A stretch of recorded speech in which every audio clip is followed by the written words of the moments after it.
Hey guys, welcome back to my YouTube channel. My name is Maria.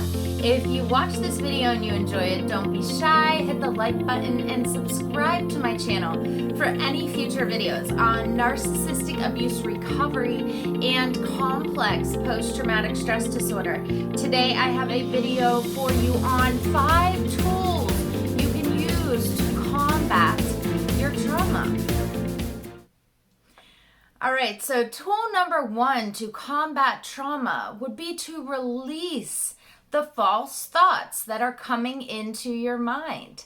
So you say, how do we do this? Well, you might notice that if you do have complex post-traumatic stress disorder, which comes from long-term emotional abuse, you constantly have this wheel of thoughts going on in your mind, right?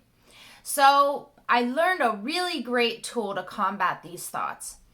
When a thought is coming into my mind over and over and over again, or maybe it's just me thinking about something that's about to happen, but I'm creating the narrative in my mind. I don't know that this is going to happen. I'm just creating it myself. When that thought comes into my mind, I right away think, I don't really need to be thinking about this right now.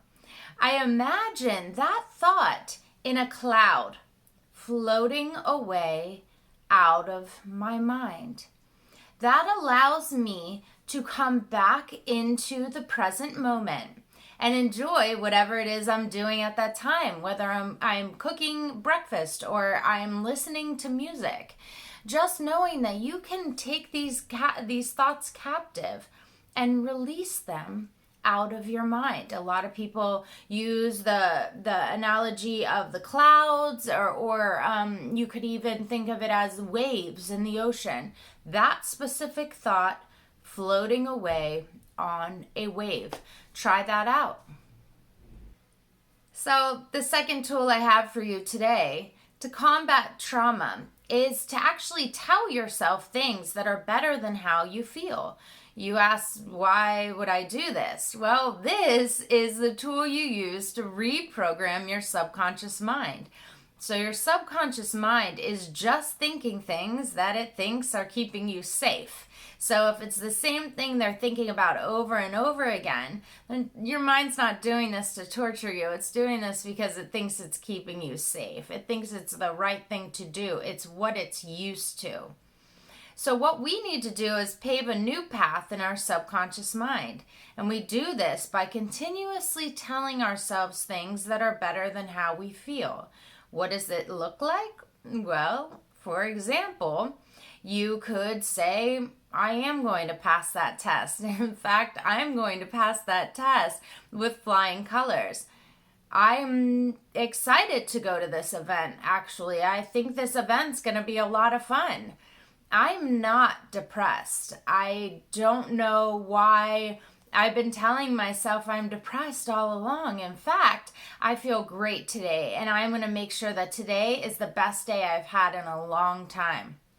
When we retrain our brain to start thinking different thoughts in a different thought pattern, that's how we reprogram our subconscious mind to get comfortable with a new thought process.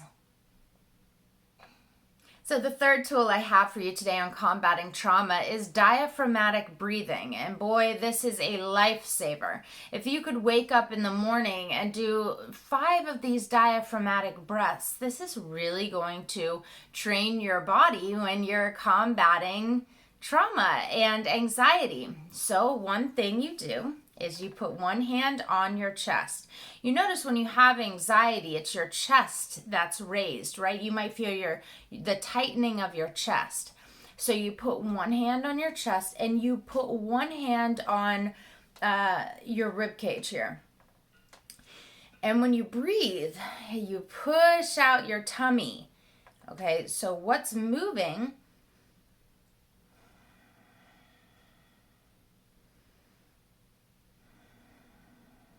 is your belly. And the top hand on your chest is going to stay still. So this is what diaphragmatic breathing is. It teaches you to take deep breaths from your tummy area and not those short breaths from the chest area. So practice that. And like I said, it helps to practice it every morning just to get it stuck in your brain that this is a tool you can use to combat anxiety and compulsive thoughts and anything else that comes along with the aftermath of trauma. So the fourth tool I have for you today on combating trauma is to go no contact with any of the toxic people that are in your life. So I don't know if you're still tied to a relationship where you don't have any children or whatever the case may be. But you notice that when you are in touch with people that are toxic from your past, this may throw you back into emotional flashbacks. When you talk to them, when something happens, when you hear about something they did from someone that you know. This can throw you into emotional flashbacks, make you feel like you're back in that time when you were being abused and the trauma was taking place. And then, the emotions come into play as if that situation were going on today, but it's not. So to avoid these things and to allow your brain to heal, it's important to go no contact and to surround yourself with people that actually care about you and your well-being. It's not all about gossiping and finding out what your ex is doing all the time and creeping in on their social media pages. It's about actually healing your brain. That's a big deal, and it can really set you free and allow you to have peace in your life. So the fifth tool I have for you today on combating trauma is your faith. Remember, we can't do this on our own. A lot of times I'll have clients that'll have so much going on all at the same time. And it's just so overwhelming. It comes out of nowhere. We can't handle everything ourselves.